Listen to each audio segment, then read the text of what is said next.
This right here is what a typical backpacker brings on a backpacking trip. Another way of saying it is this is what a fool brings on a backpacking trip. Are you a fool? Let's find out. The number one way to go super duper extra ultralight is to take your backpack and simply take things out of the backpack that you don't need. And guess what? There's a lot of things you bring that you simply don't need.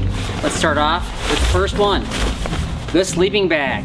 Hike at night, sleep during the day, it's hot during the day, don't bring the sleeping bag.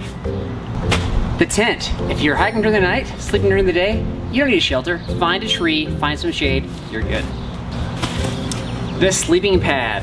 This is why God made leaves and peat moss. Don't need it. The water filter. Animals drink from the streams. You can drink from the streams too. The water bottle.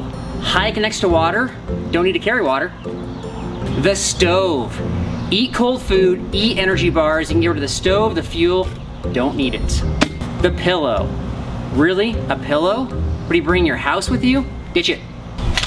This is a really popular item. This is the ultralight chair. Hike, walk, or sleep. That's it. Why would you need to sit down? A map. There's trail signs, just read the signs. A bear canister? I'm not afraid of bears. Deodorant? Just hike by yourself. Doesn't matter. A backpack on a backpacking trip? If you're not bringing the rest of the stuff, you don't need to carry this, just use your pockets. Snickers energy bars? Snickers energy bars. Okay, you can bring 2 of these. These weigh in 4 ounces, 4 ounce base weight. Shove them in your pockets. That's all you need. That's how you become an ultralight backpacker. You're welcome. For more weekly backpacking fun, please subscribe to our channel, and you can always check out our weekly podcast on your favorite podcast app. Thanks and God bless everybody.